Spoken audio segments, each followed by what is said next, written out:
succeed in a very difficult mission. Ladies and gentlemen, I'd like to ask you to welcome your Colonel Mike Weaver.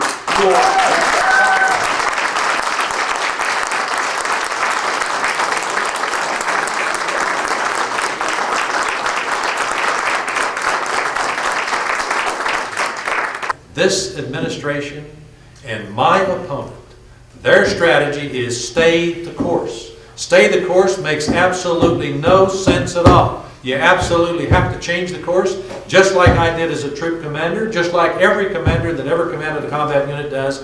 You change the course when it's not working. The only thing we hear articulated out of this administration and out of the man that I'm running against is stay the course. They will not debate it, they will not talk about it, and anybody who disagrees with them is disloyal.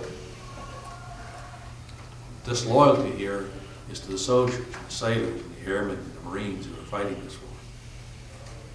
So I think we have to change the course. And I believe the President of the United States and the Secretary of Defense and the Vice President owe a strategy for success. They owe that strategy to us as people. They owe that to the soldiers who are fighting.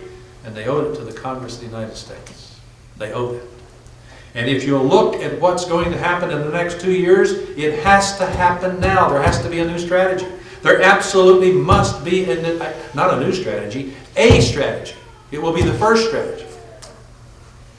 The President of the United States owes us, owes all of us, the soldiers first, the Congress second, and the people of the United States, owes us a strategy that does something like that. Now, the plan that I have may not work out exactly the way we want it to work out, but it sure opens the dialogue, and they sure ought to be talking about it. And Mr. President, that is a plan, and that's a Democratic plan.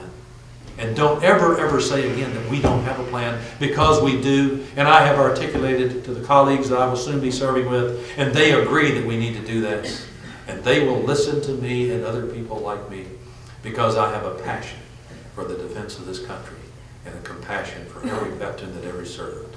And I am concerned for every veteran. That is a plan, Mr. President, and it's a plan from a Democrat.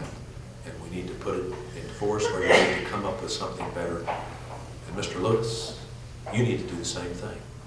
You need to stop hiding behind stay the course. And you need to come out and say, this is my plan. If you have the courage, Mr. Lewis, do that, and do it now in the last 2 days, and tell us what you think, instead of hiding behind a telephone and not having the courage to appear in public. That's